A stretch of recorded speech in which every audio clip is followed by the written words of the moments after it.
I would cede the floor to Paridi, and then I'll move to the chat comments, because we got quite a few articulated comments. Thank you so much. Paridi, would you like to take the floor? Hello, ma'am. Am I audible?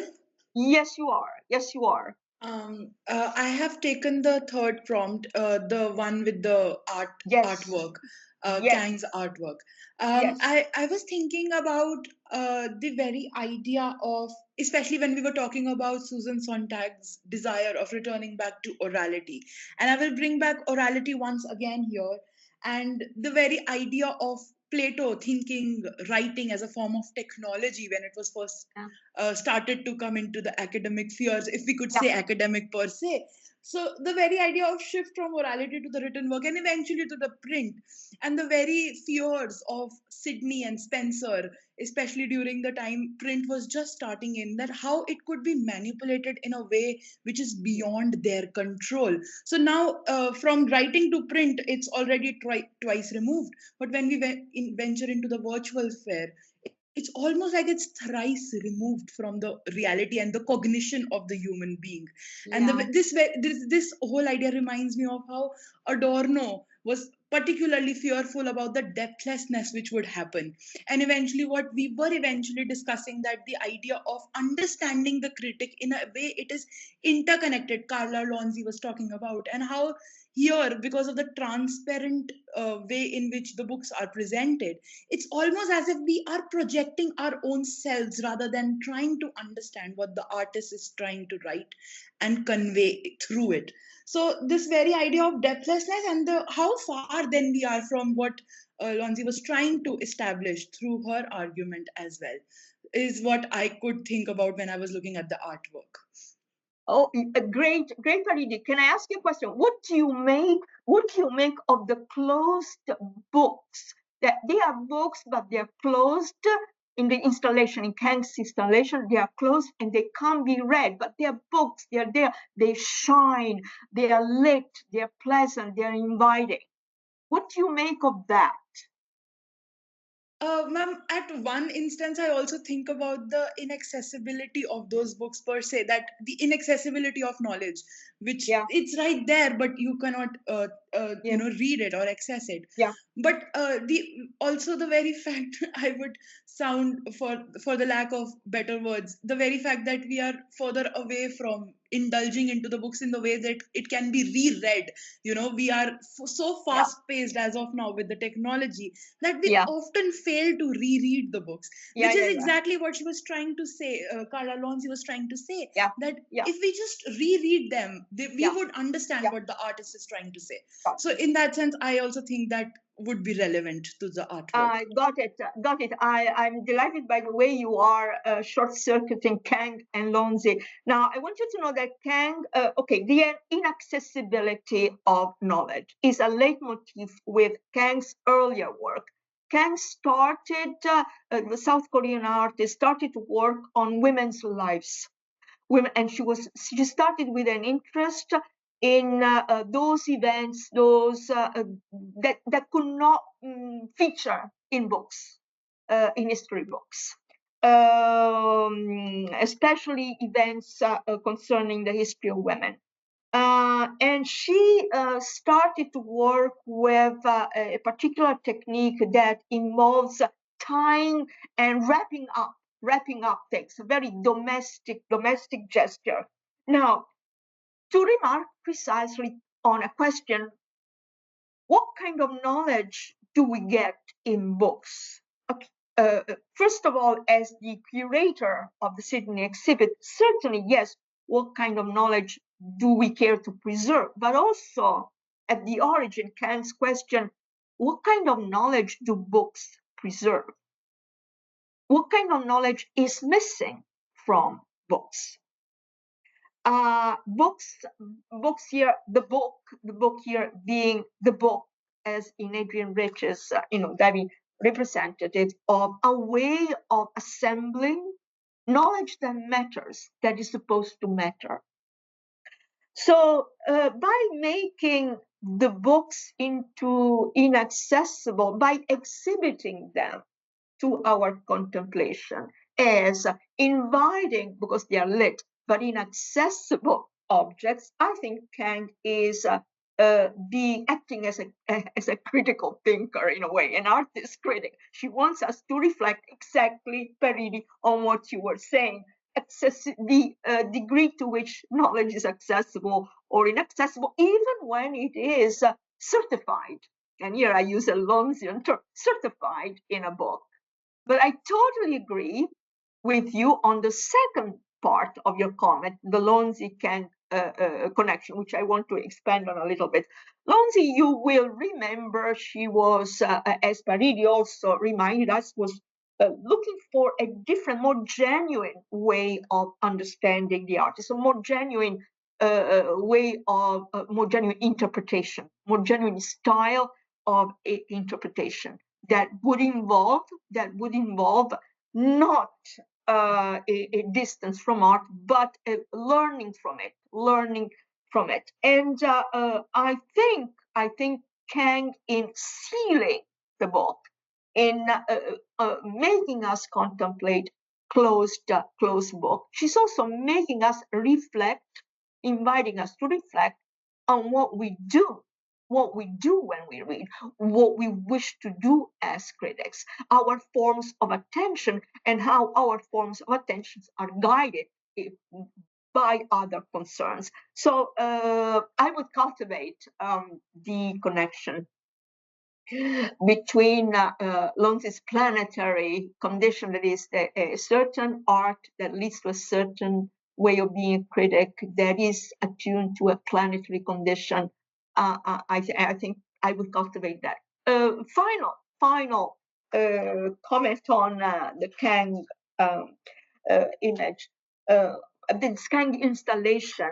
First of all, these installations do not render. What I love about them is that they resist reproduction, because when you reproduce the image, as you can see from textual landscape, the image is not as strong, does not render properly the presence, the kind of aura that these books have when you see them, at a short distance. Clearly, she is reproducing books, but what she's into is raising questions. So the use of art in the service of critical thought, I find that a very productive venue. At the same time, that's why, Paridi, your take on the Lonzi-Kang intersection is absolutely right on. It's well taken, because Lonzi, of course, began as an art critic. I would like to move to the chat. I responded to the Iliad essay. Now we have I'm going to, Sarah's comment on Kang. Kang's sculpture actually looks quite pessimistic to me, because I'm unable to overlook that the books have just become shells. Exactly. Kind of simulacra of books more than books, as we were saying. Kind of hollow. They are hollow artifacts. Hollow. And what is one storing if it is just the outer surface? Okay. What to do with a knowledge one cannot open? Yes. At the same time, the critic's task seems to be to just illuminate the shells without actually touching the inside. And I see that many have, many share endorse this. Let me respond in two stages. The first part, yes, these are all the books. They're more than books, they are simulacra than books. But as I said in my response to Paridi, these artifacts have a critical function. They make us reflect exactly on the questions that you're raising, Sarah. They make us reflect on what kind of knowledge is desirable, what kind of knowledge we need, what kind of knowledge do we expect to find in books. The outer shell, if we transfer these questions to the task of the critic, we get the sharp questions that you ask. Okay, interpretation criticism can be just like the outer shell of these books, can be sparkling, can be, can illuminate, but it can be dry at the same time because it can touch, can limit itself to touching the surface, the message. Remember Benjamin's concern or Sontag's concern, although I would hold on to Sontag because early Sontag upheld, kind of celebrated the surfaces just out of a provocative attitude. So what is one story if it is just the outer surface? So if criticism is interpretation that stops at the surface, which would mean in critical practice stopping at what we hear because we recognize it and not venturing into new kind of knowledge. Yes, what is the use of criticism?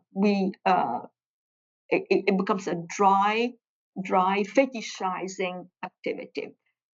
At the same time, the critic's task seems to be just illuminate the shells without actually touching the inside. And we are interested in touching this inside, yes. And there is a way in which you can look at Kang as someone who is not celebrating, her installations, as installations that are not celebrating the sparkly outer shells only, but they are inviting a reflection on our own desire to touch something inside.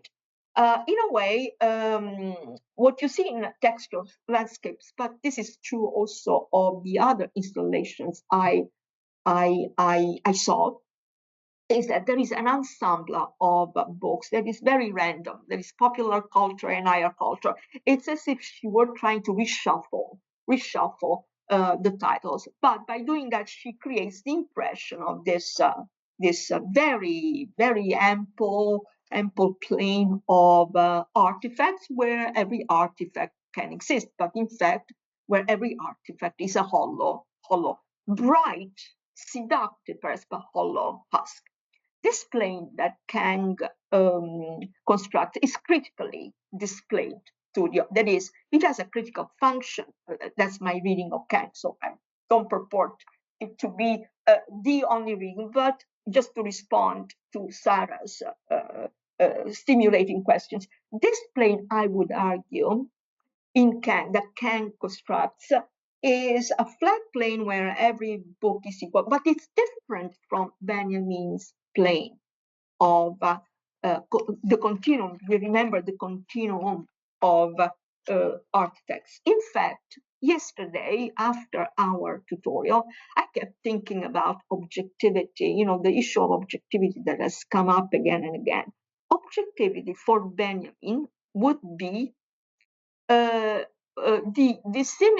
is the idea that by virtue of existing on the same plane, each book relates to every other book.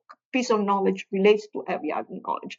Objectivity, he speaks of, in fact, in the English translation, it's a wonderful term, consummation, a reciprocal consummation of the books. That is, books are linked. They reciprocally consume each other in that they contribute to forwarding a discourse by relying each on the other, by each of them saying something the other doesn't. Objectivity would our capacity, that is the critic's capacity to judge a book while being inclusive, while being an agent of critique, connecting the book to a larger structure. Objectivity would be in our capacity to see the relation, the way in which these books relate one to the other. But that is an aside. But yes, I don't think Kang is celebrating surfaces. I think Kang is exposing the allure of surfaces to make us think about the kind of knowledge that we want to touch. And so she is asking questions about the role of the critic, absolutely, in a way that is comparable to self-awareness. The critic must develop self-awareness about his or her task. Magnot, Kang's empty books may be seen to suggest works of art as merely vessels waiting for. This connects with that. Waiting for the reader critic to engage with them, to create meaning through this interaction. In different spaces and times, each such interaction will produce different sets of meanings, depending upon where, when, and by whom they are read. Yes, in fact, relating to this last part of your comment, uh, Kang tells readers in one of the pieces where she explains her work that she begins by collecting book covers in a variety of places of the world. And then she creates her lit shelves, adapting these different covers. But the idea of waiting, the fact that the books are empty, that they are more objects than open books to be read, indicates the invitation for a reader. The reader to come, the critic to come. A critic and reader critic who is aware of the questions about accessibility or inaccessibility of knowledge. What knowledge are we interested in storing in a book? Because a book records knowledge for posterity as well. What knowledge are we interested in preserving? What knowledge has been preserved and what knowledge has not been preserved. So it's innervated her enterprise, her artistic enterprise, with an awareness of the issue of justice, injustice, and equitable distribution of intellectual capital of knowledge. I think it's informed, her art is informed by that. Thank you, Mania, for your comment. Sririta, the third prompt asks a very important question, the role of a critic in the critical tradition, yes, of ideas and works. When we look back at history, the history of literary criticism, we always begin with a classical criticism, beginning from Plato or even earlier, and try to draw an arc of development and evolution of thoughts. The role of the critic then is very important as they serve as the bridge to the past, yes, to tradition and connect it with modern sensibilities. Yes, it's not about, I think there is a responsibility by the critic to a double responsibility, as Sontag would say, to be attuned absolutely to his or her time, but at the same time not to discard the past, to know how to even rename the past. Many things have been named, many things in the world, she begins notes on camp, have not been named, but many things, even though they have been named, they have not been named properly. So yes, the bridge to the past is absolutely important, to tradition, and connect it with modern sensibilities. The question about how do we store information in the future, what bits of it will we value, or even the question, will we still absorb it in the same ways, questions the base of the connecting ideas. Who is a critic? Who is a critic? And the role of a critic. Yes, yes. Eliot already has discussed how a piece of criticism must be an amalgamation of tradition and individual ideas. Yes, in fact, we can refer to certainly to tradition and the individual talent, where Eliot struggles to restitute autonomy, to the individual writer. At the same time, reminding us that every work modifies the architecture that has been built by tradition, bringing a synthesis of the two. How do we combine so many knowledge systems, such vast oceans to swim through, without drowning few or more important criticisms? Yes, there are many axes, many traditions of criticism, and so inevitably, I think your comment is saying some ways of doing criticism are going to dominate. This is the argument that Sedgwick proposes in a Paranoid and Reparative Reading, because she says, look, there are many ways of doing criticism. Why has the hermeneutics of suspicion been dominant in the past 20, 30 years? I say that it is only one side of the story. There is also reparative criticism, although we think it's sentimental. We may think it's sentimental because we still don't have a vocabulary for reparative criticism. I think Sedgwick would agree with you. Criticism then solely becomes a reflection of history, and how we present it, what we present, and how long we not really. It does not become a reflection of history if criticism is not about a procession of authors, but a lineup of ideas. How one idea is interlocked with the other, and how one idea was modified, changed, metamorphosed because of the other. So, if criticism is a history of canons, a history of the progress of a national literature, I think it's bound to be, yes, informative, but perhaps a bit dry, certainly dry to those who are interested in critique. But when criticism becomes the history of ideas, the history of how certain ideas of interpretation evolved and were modified, that it's different. When criticism does not want to establish canons, it becomes interesting. When criticism is bent on just on establishing canons, and now just guarding and securing the historical tradition of a national literature, for example, yes, it becomes quite dry. That's not the task for the critic that Raymond Williams or even Benjamin Williams, Butler, Sedgwick would hope for. Aaron Kang's piece is striking, and I would like to quote the critic who you quoted, Felsky. Felsky used the presentation as wounded and vulnerable. Yes, absolutely to the point.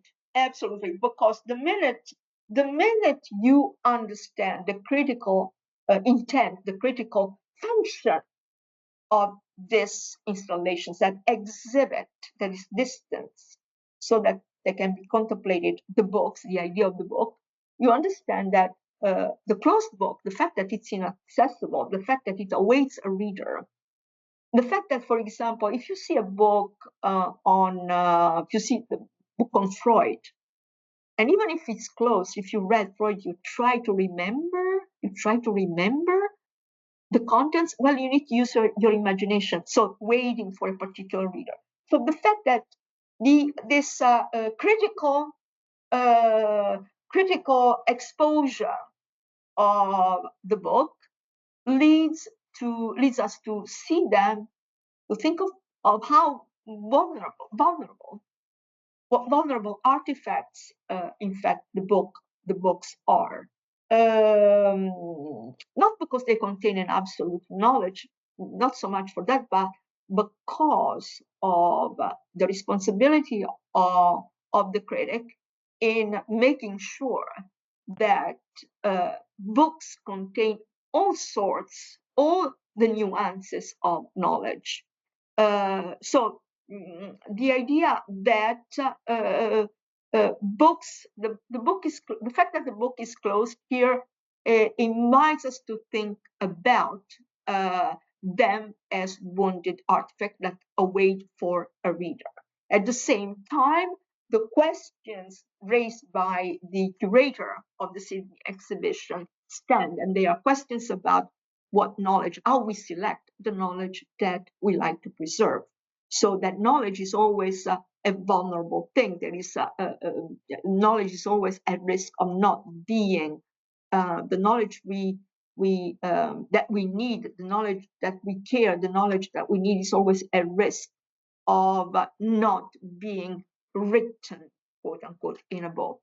I like the choice of vocabulary here. Artifact, yes. A site of installation, observation, building of knowledge. and further discussion of it, but nevertheless treat it as an object to be held, to be seen, to be envisioned. Yes, because the book, I mean, if we take seriously the fact that reading is a relation, the book is like another. There is a relation to the book, a material aspect to an affective aspect to this relation. Books stabilize, sometimes function to stabilize the self. They are kind of anchoring points.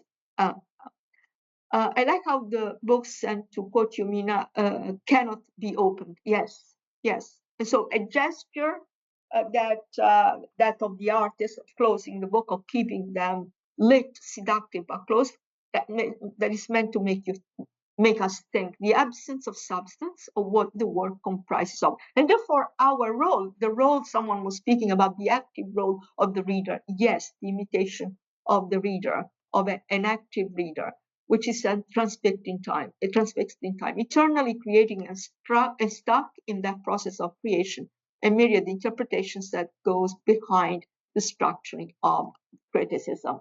Yes, the awareness of multiple meanings that we must weigh, but that is, we must be aware of that even when we construct a meaning.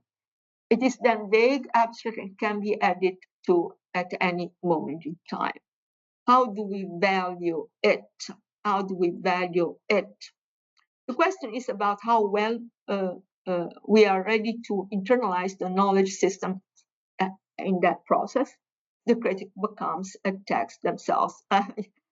Yeah, in fact, criticism, the critic becomes the criticism. Now, I'm interested in your idea of internalizing because, of course, it connects to Puccino and Zambrano. Puccino, especially, is asking this question, is asking us to see, to be aware of the fact that we internalize knowledge systems, and her celebration of poverty, her insistence on, the bare scenario of bare bodies is an invitation to redraw our knowledge systems. But as Priyanshu was saying in his comment, even Puccino herself would be in a hard position if she got rid of identity. She herself says each of us has a choice. We can either choose an identity, even the most precarious, or chaos. The tension between protection and autonomy is part and parcel of this search for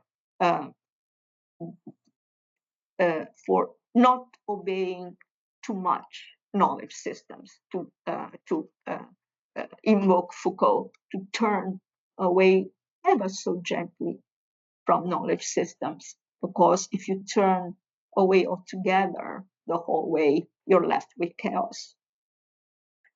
The question about will we still absorb it in the same way? I think the word absorb was somehow unfortunate, used by the curator, but it renders the idea of internalizing, like we internalize knowledge. The question about will we still absorb it in the same way highlights the importance of the tradition of criticism, and if at all we can call this the post-criticism age. Why not? Absolutely, because we are aware of the work of criticism. Critique is about that. Yes, absolutely. That's yes, a great way of putting it. Suketana. After looking at the image, the first thing that is coming to my mind is that knowledge is an illusion. The illusion of knowledge. Illusion here rendered by the lights. If you look at the picture in color, and close up, these artifacts have presence. I mean, they are striking. They capture your attention and captivate you. So the illusion goes with the shining forth, the LED lights, creating the illusion of knowledge that is coming to my mind. And secondly, this image is a living time capsule. We're visiting time through text. Yes, assembling time through the lineup of books. I want to firstly put some impressions on this artwork. before I critically dissect it. This image breaks the thin line between a book and a text. This is very interesting. Very interesting. In fact, the title is Textual Landscapes. Textual landscape. The landscape, the idea of the flat plane we come back to, and textual, employing the idea of that it's not books or lit books, but textual. So great point. Here, the artwork is a text that awaits to be read, simply because it's closed, it awaits to be read. Offers hollow books and imitation of actual books. More like how a painting or hyper-realistic painting, that's very interesting, creates an illusion of real by imitating real life, but we can't touch it or feel it. Yes, it's tantalizing, absolutely. And through this artwork that creates an illusion of knowledge, or and prompts us to think about that aspect about knowledge that might be illusionary, I would add. And through this artwork that creates an illusion of knowledge is actually an attempt to posit that knowledge is limited and probably phony. The adjective that Lonzi used, limited and probably phony. Lonzi, in a radical way, referred to the knowledge of the critic who does not train himself or herself to be close to the artist as phony. And the question, how will we store information in future, is more like our attempt to attain art, and more like an attempt to collect an entire ocean into our palms. So this is the difference between knowledge and knowing. Your comment leads me in that direction. Knowledge is, accumulated knowledge, and knowledge as knowing is knowledge that somehow is drenched or is compromised in a good way with experience. So the problem is also the expropriation of a kind of knowledge that the books make us think about, the expropriation of a kind of knowledge that is different from a cumulative knowledge. Knowledge as capital, the monetary function of knowledge used as an exchange system that keeps a community in place, a community based on the exchange, based on a certain specification of value, and on assigning value, and on exchange. So I'm just really thinking out loud here. I want to indicate there is know-how in gathering and processing of knowledge. That's very interesting, because know-how, if you mean there is no one way, that's what prompted Lonzi to turn to the experimental recording of conversation. She wanted to gain knowledge about art. She was moved by that in a new way. This image is rather a warning or a satire, yes, or a message to the one who is in constant urge to understand and dissect a piece of art. Well, it depends on your aims in wanting to understand, because remember Sontag, who did not condemn understanding or that is interpretation per se, but a certain practice, a certain critical practice that was bent on precisely on what to say, accumulating, or suffocating our interaction, our specific interaction with a work of art, suffocating that with a set of ready-made standard moves or gestures or principles This even is rather a warning or a satire, a message to the one who is in constant urge to understand and dissect a piece of art or a novel. It's nothing but an illusion of what is around us, which we fail to look. And yes, it's inviting, I agree with it's inviting a different form of attention. The closed book, okay, it forces us to reflect on what kind of attention we bring to a work of art. Um, as we are in trance, we are in illusion. And so it's time. We must not forget through a text, we go back into, yes. Now, temporality here is a big issue because I think Benjamin would agree with you. Not only do we go back in time, but reading, the experience of reading, caring for books, caring for authors of the past, or finding affinities between and among authors that are not dictated by the same theme, but affinities that are dictated by other principles. For example, imagining you organizing your library not based on neither chronological nor alphabetical order of authors, but based on the fact that two books might be in dialogue one with each other. So those affinities, Benjamin would agree with you. Would say, I think that reading upsets, troubles this chronological temporality, and reading is about creating another temporality. I don't know if it's only back in time, but there is that temporal dimension, that other temporality that arises as a possibility in reading. Kant's glowing pragya, Kant's glowing books may also be examined through Walter Benjamin. Here we go, Benjamin's concept of the aura. Absolutely fascinating comment. Yes, in fact, I think that Kant also is a professor at a women's university. I forget the name. So she's well read and she's interested in theory. So I think she would be aware. But whether she's aware or not, your comment stands.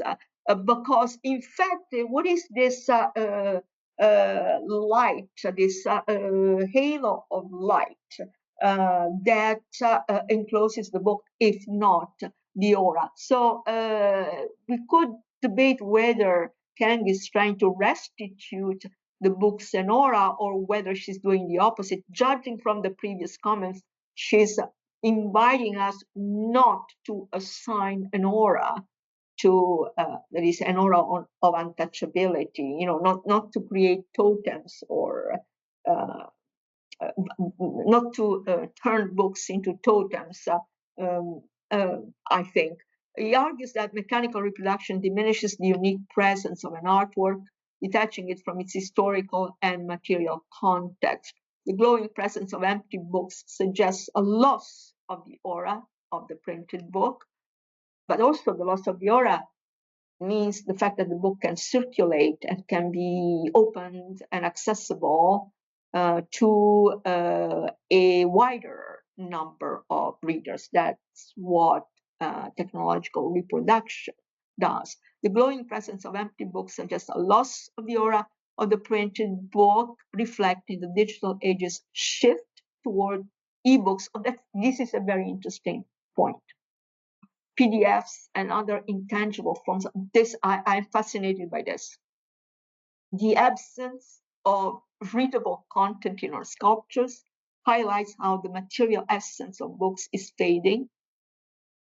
Yeah, I love to pause on this. It's a very emotionally impactful on me, at least. The idea of touching, you were talking about touching that knowledge inside. That touching is also about something else. You experience that touching something that goes beyond, you experience that also because the relation with book is a corporeal relation, it's a physical relation, it's a material relation. I can, touch, a book. and reading print. What does that do to us? The fact of being able to spill coffee on a book while you read, or doodle on it, or return to the same page over and over and over that you have marked highlighted. You can do that on an iPad. You can do that digitally, but there is something uh, to be said, to be investigated in our relation to the book, and the kind of knowledge that basic physical relation, that touching, can generate. Without demonizing ebooks or PDFs, which, for the purposes of research, as you know, are are a gift, are a saver, because we can carry them anywhere, etc. But there is something to be said about the book as a physical object. And for this line of research, I find modernism to be a very productive field,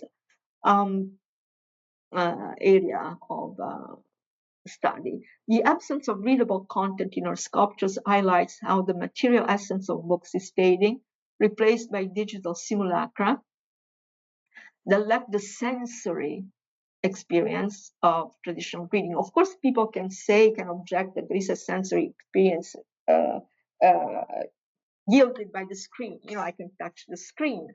I can, have a sensory experience, but that's not what we're talking about here. I feel we're talking about a particular kind of touch, and I'm absolutely thrilled and excited by the potential of that kind of touch. I think this is very productive for future reflection. Thank you. Thank you, Pragya. Thank you. Amrita, it is interesting which books were selected. Yes, as part of our image, absolutely. I'm not sure, but do we see any other books in other languages? Apart from that fantastic question, especially since the author is a South Korean artist, and is she trying to make some kind of statement about the presence, the centrality, the aggressive occupation of space and temporality by Western books, so whether they are entertainment books or high culture books like Nietzsche and Freud. I think that's well taken, a very, very shrewd uh, question, a very shrewd point. Is the image itself not restricting to stereotypes of canonical knowledge systems by not being more inclusive? Yes. Short answer. Is it not simply the lit, inaccessible, never to be consumed decorative pieces? Fantastic. Of knowledge, because of course the installations walk the boundary and are meant to walk the boundary in our imagination of decoration and hard knowledge. So decoration and knowledge, soft and hard. The book as a prosthesis, an extension of a lifestyle, something you can put in your, I don't know, in your home if you can afford uh, a good home. Yeah, the prosthesis of economic condition, economic status, privilege in brief, never to be consumed. Decorative pieces. You're echoing, I mentioned her already, but let me mention her again. Virginia Woolf, In a Room of One's Own,